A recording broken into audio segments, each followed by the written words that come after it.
All right. Well, I love that you guys are here showing up. We just scrubbed the list from down from 300 people down to 48 people. One person said yes, 4 people said no, and 43 people are waiting. Again, if you guys out there on your socials or have any friends who are in sales and they want to come, by all means.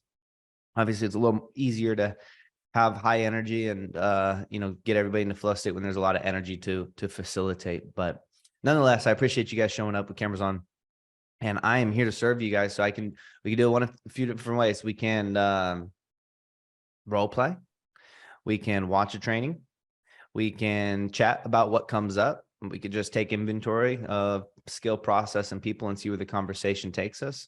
What are you guys feeling? I don't know. I have a brief question for you, Sean, that might take us down a rabbit hole. Yeah. I was gonna say I have a question that might take us down a rabbit hole. So, like for Friday, for example, I've been thinking about this all weekend, right?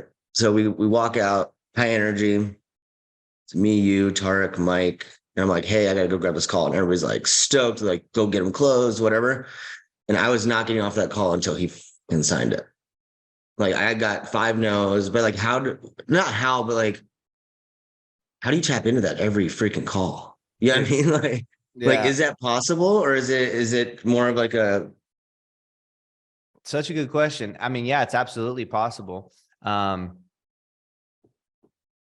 of the reason I would imagine is because you had me, Michael, and Tarek all there, right? Oh yeah, I was not coming back in that room unless I had a closed deal. So what part of flow state was that? That was the challenge part of it, right? Mm-hmm. Right. It was something that you had that was challenging for you to do, right? It wasn't so challenging that it was like, this is 100% impossible, but it was challenging, right?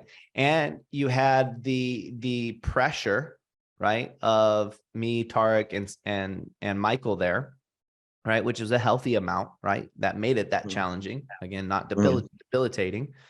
Right. And then you're probably just having fun with it too, because it was outside of your maybe structured normal place where you have calls. You were probably a little bit more naturally relaxed, right? And having a little bit more fun with it. So there's that window of having fun with it, right? Because you were out and about. It was exciting. There was a lot going on. Plus you had the pressure and the challenge of Tarek and me and Michael with you in person.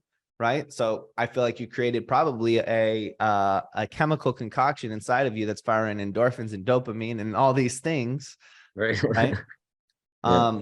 Plus you pair that with obviously the opportunity and the skill set that you have and the confidence that you've gained through, the sales that you've made. So I think that challenge of the added pressure, right? That was a healthy amount that wasn't debilitating. Plus the difference of environment, which made it probably a little bit more fun and exciting.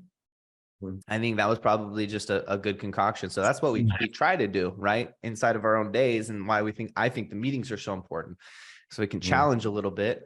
Maybe Tim made 50 calls yesterday. You only made 30 calls. And now you're feeling like, hey, I probably could have worked a little harder, right? There's a little bit of that challenge, right? When we come in, we're laughing, we're having a good time. That's part of that fun. You're a part of something. It's meaningful to you, right? And it was important to you too. I'm guessing, right? Absolutely, yeah. Right. It was either I come back in the room with the tail between my legs, or I came in with my chest big. You know what I mean? And it was like, fuck this shit. Like I'm getting this shit done. Yeah, and so you had a reward on top of it. Yeah. You had an intrinsic reward. So how do you create those intrinsic rewards for you when nobody's around? That's the hard thing. That's what the no, I know. That's what I was thinking about this weekend. It's like the guy told me no so many times, give me so many excuses. Like I would have hung up on him, and so it's almost frustrating to me. It's like how many of those deals could I have closed if I had that same energy? You know what I mean? Yeah. So how do you how do I recreate that? You know what I mean? Yeah. Next time that you have that feeling, what I recommend you do is anchoring something, right?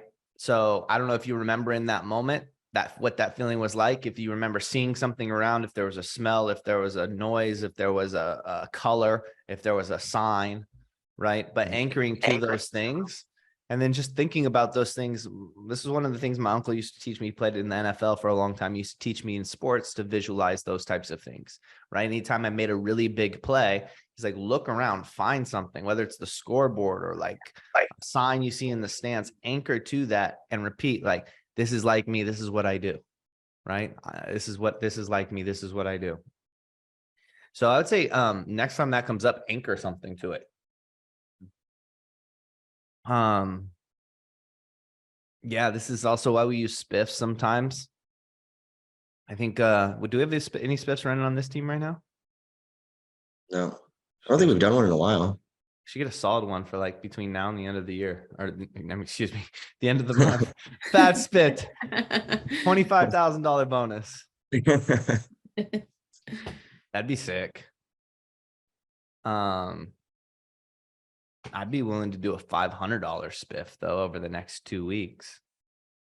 Probably figure something out, make it exciting. What do you guys think? Maybe not cash, maybe something more exciting than that. Trip out to Scottsdale and a night at the Fairmont. No. That'd be sick. Be a little more than 500, but we'll have to think of something. That's a great question though, Grayson. Try to play around with those things. Figure out what works for you, right? Yep. If you've got to text me or Tarek or somebody before, be like going into a sale. Probably don't text Tarek that. You can text me that. Yeah. Cool. Is Samantha, Tim, you guys have any ideas for Grayson around that?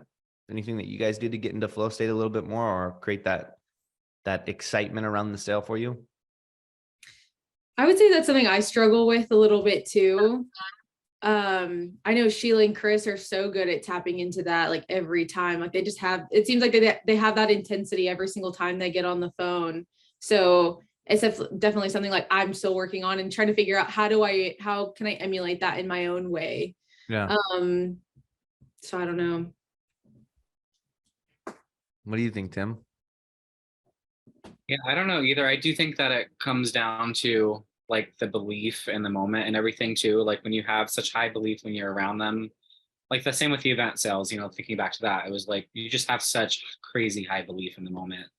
100%. If you could tap into that belief all the time and on every single call, like we're always gonna be pushing that, it's like, it's a no brainer to do this. So I really feel like it comes down to that, but how to stay in that, I don't really entirely know, because it's like, you have to know where to balance and keep your life out of it. If you're going through a shit time, it's like, okay, how do I focus back to this call before, I guess it comes back to that like reset between calls, that we.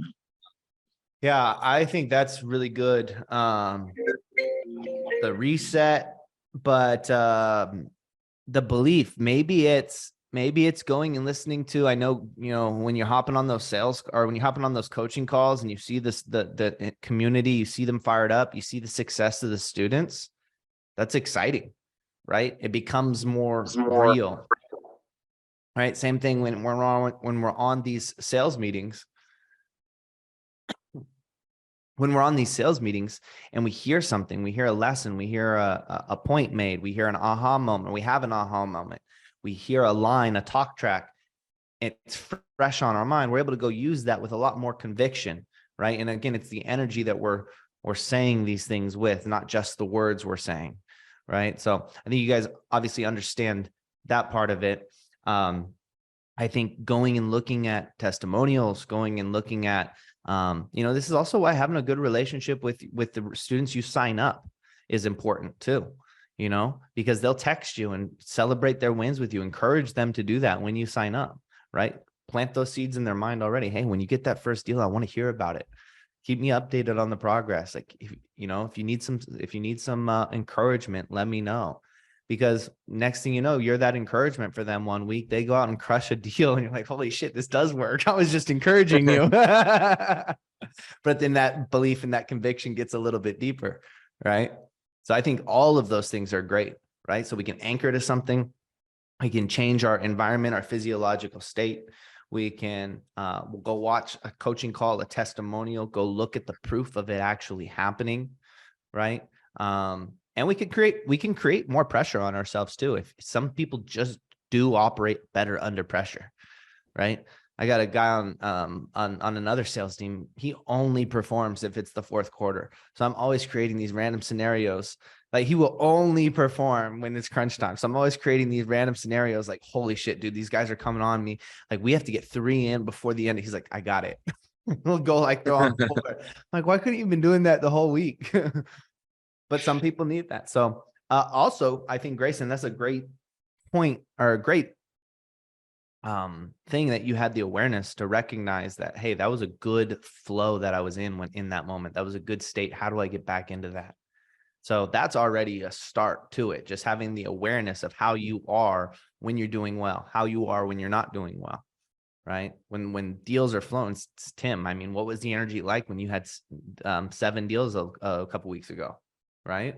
Well, what were you doing? What was it like? Did you take the time to observe it and write those things down and try to recreate some of those environments within yourself, right?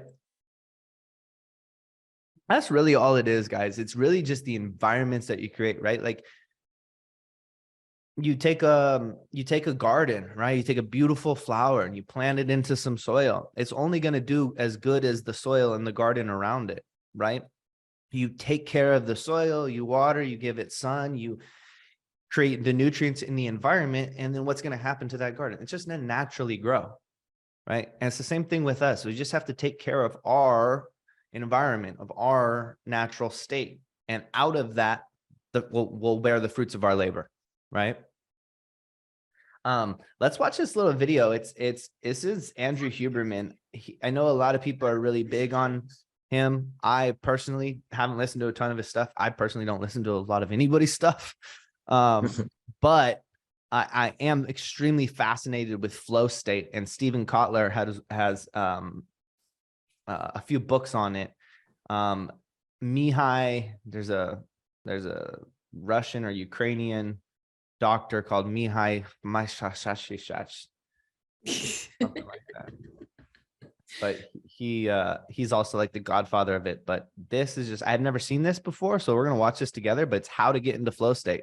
So I mean, I go and look up stuff like this all the time on YouTube, and like, hey, how do I do this? How do I do this? How do I do that? Right? And just get ideas. Half the stuff out there is garbage, right? But you have a good sense and you can kind of put some pieces together. So let's watch this. I say right now, the most we can say about flow and mechanistically is backwards. It spells wolf. We don't really understand flow. People have come up with these theories. That's like hyperfrontality. I haven't seen the data, and I'm not picking on anybody. I'm putting that out there as a prompt for people to discover this. I think that, and to work on it. I think it's a really interesting, highly desirable state. But I think we need to get comfortable as a culture in trying to understand our species and how we work, that the early stages of hard work and focus are going to feel like agitation, stress, and confusion, because that's the norepinephrine and adrenaline system kicking in. None of us would expect to walk into the gym and do our PR lift, or perform or go do something without warming up. The brain also needs to warm up and start to hone in which circuits are going to be active. And it's unreasonable for us to think, oh, I got an hour, I'm going to plop down and write beautifully for an hour, my best work. We need to accept that there's a period of agitation and stress that accompanies the dropping into these highly concentrated states.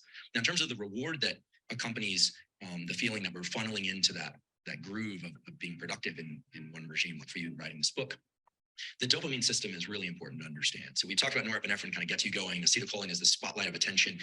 The dopamine system is Mother Nature's hardwired ancient system in all animals, including humans, to put us on the right path. Now, it's a lot of people talk about dopamine as this thing that you get when you publish the book, or when you get the book deal, or when something wonderful happens, like your child's born. And that's true.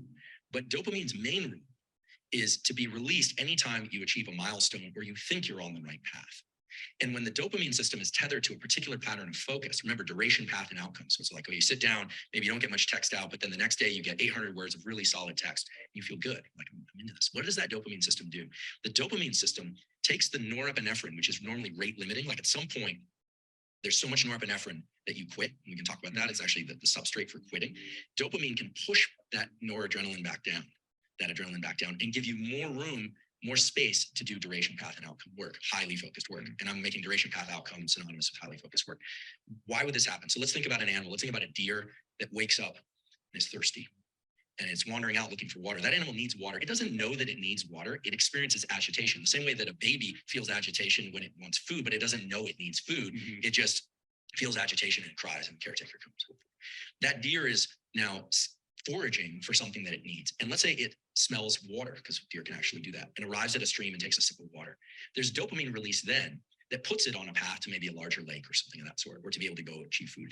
So when we are on the right path and we hit a milestone, dopamine is released, and it tends to tighten our focus more for that activity.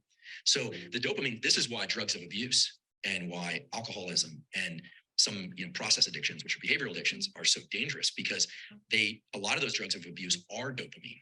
So it becomes this cyclical loop where there's no other behavior that can evoke the same level of release. Right. In fact, I sort of define addiction as a progressive narrowing of the things that bring you pleasure. And I say that because it really is the way that the dopamine system works. Normally, the dopamine system is designed to be generic. It's designed to get me to do lots of things, quality social interactions, work, exercise, all those things. Just like the stress system is designed to get me out of bed in the morning, cortisol pulse is what gets me out of bed in the morning. It's also what leads me to, or led me to pursue a career in science out of fear initially, and eventually pleasure. So the dopamine system is tethered to those states of focus. And it's what Mother Nature designed so that the neuroplasticity would occur and you would want to continue those behaviors again in the future. That deer needs to know and remember and create a memory, not just of where that stream is, but the process of, oh, when I feel that agitation, I'm going to get up and go down this particular path. And so people think of the dopamine system as this kind of like catch-all for reward. Oh, you get likes on Instagram and it makes you feel good. That's not really how it works. And the important thing to understand is when you start getting a convergence of norepinephrine, so that level of agitation, duration path outcome, acetylcholine, and dopamine, now you're starting to wire in the behaviors that make people really good at certain things. Now, in a functional view of this, so not addiction, what this means is that for any of us, success in any endeavor is very closely related to how much focus we can bring to that endeavor. And the reward system, you start to realize, is entirely internal. No one's coming along and cramming dopamine in your ear or dripping it in your brain. It's all internal. And this starts to bring us into the kind of like discussion around mindsets. Because so my colleague Carol Dweck, who popularized this thing, growth mindset, it's again a very misunderstood concept. It's the idea that we can change, so that's built into that. But the discovery of growth mindset was of these kids that actually really enjoyed doing problem sets that they knew they couldn't get right. But for them, they would get this like dopamine release from just focusing on the problem. They like doing puzzles they couldn't get right. It sounds crazy, but inevitably those kids are very good at puzzles and very good at math and these kinds of things. So growth mindset is, I believe, sort of a neuroscience lens on growth mindset would be that the agitation and stress that you feel at the beginning of something, and when you're trying to lean into it and you can't focus, is just a recognized gate. You have to pass that through that gate to get to the focus component. And then if you can reward the effort process, you really start to feel joy and low levels of excitement in the effort process. That's that buffering of adrenaline. That's that feeling like, yes, I've got a lot of adrenaline in my system, but I'm on the right path. It feels good to walk up this hill, so to speak. And when you start to bring those neural circuits together, you really start to create a whole set of circuits that are designed to be exported to any behavior you want. So if it's writing a book, great. If it's podcasting, great. If it's building a business, great. If it's building a terrific relationship, great. Then the circuits that Mother Nature's designed are incredibly generic so that we could adapt to whatever it is that we need to do. And I think the misunderstanding around how these circuits work has led to this idea that there's some secret entry point, maybe marked flow on the door, and there's a trampoline up to that door, and you just open that door and you're going to be in it. Right. And nothing could be further from the truth. And anyone who's done well in any career or athletic pursuit knows this. But unfortunately, there's a kind of obsession with the idea that it's all supposed to feel good. And it does feel good, but there's a whole staircase in which it feels kind of lousy. I thought that was so interesting. What do you guys think? I thought it was kind of perfect timing for me because I've been kind of getting into, like, I always think about it like this, like with work, like I get into these athlete mindsets or periods of time. So like literally yesterday, I deleted all my social media off my phone because I was like, I am having trouble retaining information. Well, not trouble, but it's like, I want to retain the good stuff more than just like all the BS, like random things I see online. So I literally just got rid of all my social media yesterday. And I'm just like, all right, this is an experiment. I've never not had social media since I was like in middle school. Yeah. So I'm Good just for like, you. all right, what can I consume? With this extra time, maybe I'll pick up a hobby. I don't fucking know, but Yeah. but I don't know. I just feel like that was good timing because I'm like, okay, that kind of reaffirms like the decision that I made. And I'm just like, I don't know if I'll always be off of it, but for now, I'm just like, you know what? I want to do better at work. I want to like consume more stuff like for that, or even just like my own like personal, spiritual development, whatever it may be. Totally. So I just felt like that was good timing. I love that. That fires me up. I'm proud of you for that. That's not It easy. was so hard. Yeah, that's not easy. I was like Saturday morning, I was like, all right, I got to do it. And then I'm like, just one more day. And so yesterday afternoon, I was like, all right, I'm logged out. I'm logged out of everything. That's so good. I love that.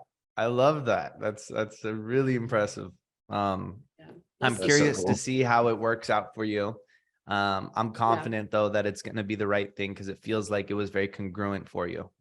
Yeah. And I've been thinking about it for a couple weeks. I mean, there's a million different reasons why I think it'll be Sure. great for me, but I'm just kind of like, you know what, there's a lot with work that I'm trying to achieve right now. And I just don't think that that's like adding to any mental clarity for work. And it's just a time suck too. So I just think I'll be able to focus on those foundational things that really matter for me right now. So I'll Totally. keep you guys updated. Let's go. That fires me up. I'm proud Yeah, of I you already for like that. read part of a book this morning instead of Hell scrolling yeah. TikTok. So like that was interesting. Like, what do I do? Yeah, I no, love I was that. eating my breakfast and I'm like, do I just sit here and eat in silence? Like, what the heck am I doing right now? So it's definitely different, but I'm like, okay, at the end of the day, it's really not that big of a deal, but it really does, it makes you feel really different, like in the way you run your day. So Totally. Yeah, I think that's going to be really Sean, good. can I put you on blast real quick? Yeah. So I've known Sean since college, and all of a sudden I don't hear from Sean, don't see him on social media. What was it, maybe 2.5 years? Yeah. And this guy, he's built gray area sales 2 years later, and we like get on the phone. I'm like, what are you doing, dude? Like you disappeared, and then here he is. Like so, I think it's amazing. I think, and working in silence is killer. 100%. Remove the resistance. Yep. Remove the Mhm. resistance. Good stuff. Tim, what did you think about it? I really liked it too. I think that one of my biggest takeaways from it is, again, like, we know not to focus on the end goal, like not to focus on the sale, you're focused on the process.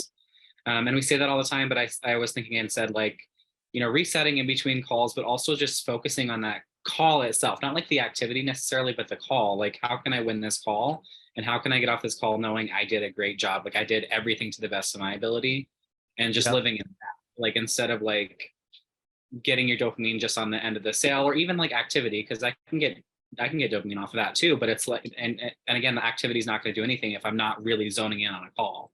Totally. So like, just totally being focused, and that's what, yeah, is interesting.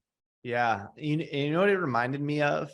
Because it is, sometimes you have to force the focus. And I thought it was interesting. It was the agitation. It wasn't like a good feeling headed into, it was like, fuck, right? Probably same thing, Grayson. I was like, there's a little bit of excitement mixed in there, but it was more like, fuck, I better fucking close this. Yeah. Right? Like, there's a little bit of agitation to the situation. Right. So how do we disrupt that status quo? This is why I like polarizing tactics so much, because it like does it quickly, right? It smacks you in the face. And you're like, oh shit, it's not what I thought it was, or I got to wake up here, or I got to be on point. Right. And so that's why I like using polarization tactics. So how do you create some of those polarization or those polarizing moments for yourself? Right. Maybe it is, you just got to smack yourself when you're not expecting it. Maybe you got to like yell. I don't know. Maybe you got to do something that just like completely like even shocks you. Like, fuck, like I wasn't expecting that. You know what I mean? Like even that right there changes your physiological state. Now I've got a little bit of pep right there. But whatever it is, right? Maybe it's going and watching a funny comedy thing, right? And starting just laughing and whatever. It reminded me, maybe it's playing a video game, because this is what it reminded me of. I remember being a kid playing video games against my brother, and I would lose all the time, all the time. Right. And no matter how many times I lost, I would not want to stop playing the game until I won. Right. I didn't care. We're going till 4 a.m, motherfucker. Like I'm not done. Like we're playing until I come out on top. Right. Like why? I think 1, I was having fun. Right. 2, it was a challenge. 3, I was intensely focused on one thing. Right. So I love that you said that, you know, you're not focused on the week, right? You're not focused on my talk time. I'm focused on what did they just say? What should I, you know, in listening to that, you know, and maybe thinking of the question, But how do I continue to bring it back to present, back to present, back to present, back to present? I think gratitude is a great way. So maybe in between calls, a little gratitude reset. And speaking of that, with our last 15 seconds, Samantha, what are you grateful for? Clarity. Love it. Love it. Yeah. With clarity of vision, strategy, and tactics become self-evident. Mhm. So, Grayson, what are you grateful for? Yeah, a lot of things. But yesterday I had a great day with my family, my dad, my brother, my nephew. It was just kind of nice to detach, relax, have a couple Yeah. glasses of wine and just enjoy ourselves, you know. Good stuff. Good stuff. Tim, how about you, man? What are you grateful for today? A lot of things, but growth, just the ability to grow. Hell yeah. Hell yeah. I'm grateful for each of you. I think it's so cool that you guys are on the team and still coming here for more. So thank you. And I'll see you guys on the board. I'll see you on another meeting probably later. Later, guys. Side note, Sheila's going to mention this today to you. The only reason the meeting was at 11 a.m. Pacific time was for my schedule, being that I don't lead the meetings anymore. Did you guys, or are you guys open to moving them earlier in the day? I think we have 11 o'clock. That starts to be right around like some people's really good connection times too. And people are on work or lunch from work and whatnot. So I think we'll probably move those up to 9 a.m. Okay. But we'll give some time for the calendars to adjust. We'll probably start that on Thursday, but Sheila will touch a base on it. All right, y'all. Appreciate you guys. See you on the board. Thanks. Bye.